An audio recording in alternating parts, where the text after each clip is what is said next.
So it's been a while since I last reviewed a disturbing movie, and today you're in luck. You're getting two disturbing movies. Now I'm gonna be honest with you right now. I finally only watched these movies for the first time on Saturday. At the moment I'm currently doing Horror-tober, so I watched these one after the other. Nekromantic 1 and 2. And I've come to the conclusion that these are not great movies.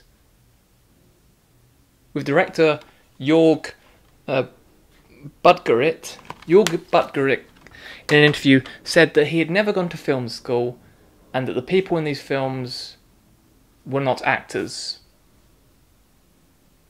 I find that hard, very, very hard to believe, because the acting is incredible. Especially the sex scenes in the second film. Top-notch acting. Nekromantic 1 or 2 are disturbing movies, yes. Are they good movies? No. For me, they are movies, films, let's cast them as films, let's just say films. Films that art students think they are so edgy for watching. And they think that these have deep, deep meanings to them, and that they are incredible films, and that they raise this massive bar for other horror film makers.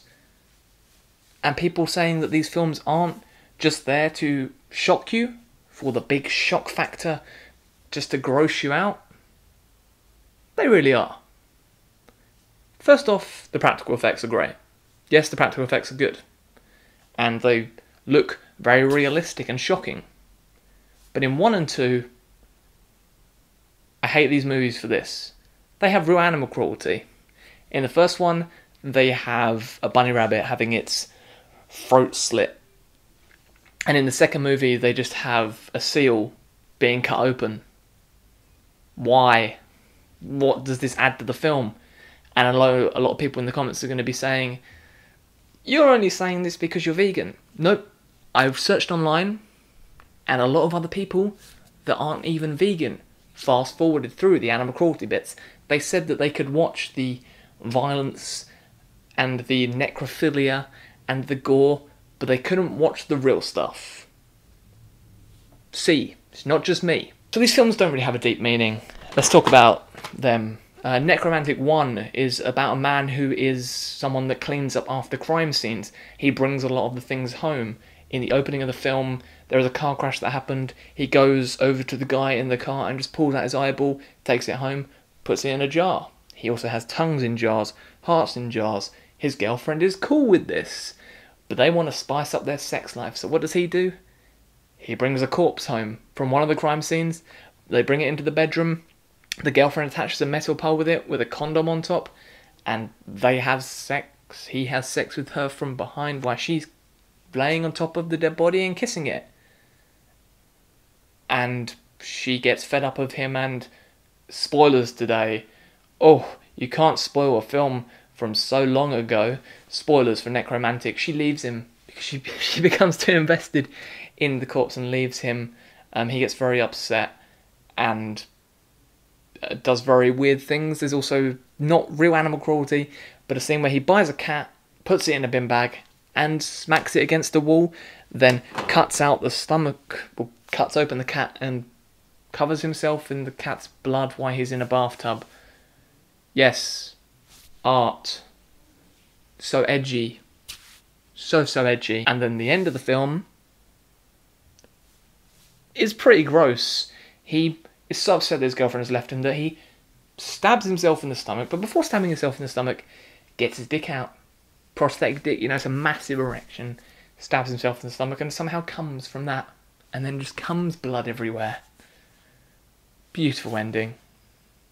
Nekromantic 2 is, because with the end of Nekromantic, it's all like he's been buried, the main guy, and then the spade goes in, and all of a sudden, oh, someone's about to dig him up. Nekromantic 2 is this nurse who digs up the guy from the first film, brings the corpse back to her home, kisses it in very weird ways. It's very slimy and stuff. Keeps him in her bathtub.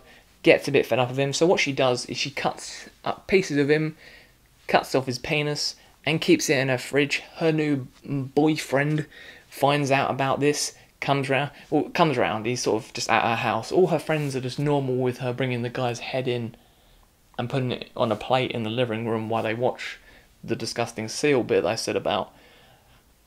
It's very odd, and it's just, like I've said, this one could just be called Edge and Edgier. Edge and Edgier. Because this one tries so hard to be edgy. It also drags a lot. There are scenes that don't need to be here. It just is terrible. The sex scenes are the most awkward sex scenes ever. There is stuff where the camera will just focus on one person for ages, and it's bad. It just is very slow and boring. The first film, 72 minutes long, works for this type of film. This one, hour and 42 minutes long, too long, gets very boring, and like I said, just wants to be so fucking edgy. With this one, with the end, spoilers again, spoilers for this. She, with this new boyfriend, is having sex with him. Then, she cut the body earlier of the other guy. With the new boyfriend, she cuts off his head while they're having sex. She cuts it straight off with a saw. It looks very realistic and is pretty disgusting. Then she puts the thing around his penis so he's still erected while his head's not on him.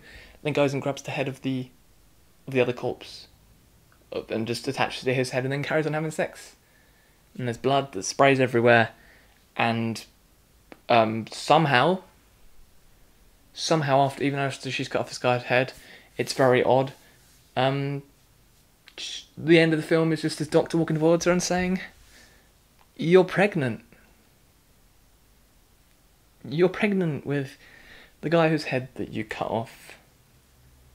These are both movies, like I've said, that want to be so edgy. And are they disturbing? Yes, they are. That's why I'm putting them in the Disturbing movie series, because I haven't done the Disturbing movie series in a long time.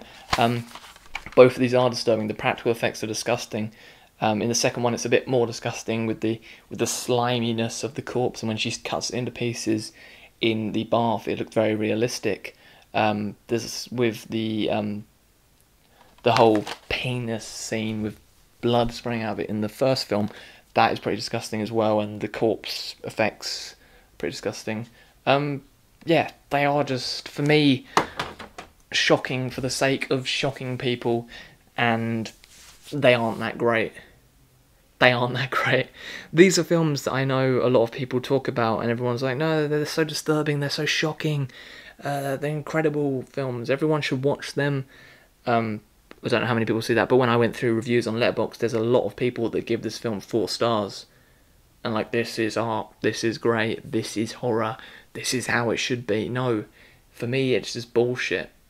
If you've recently subscribed to me, I know I sound like someone that really moans about films.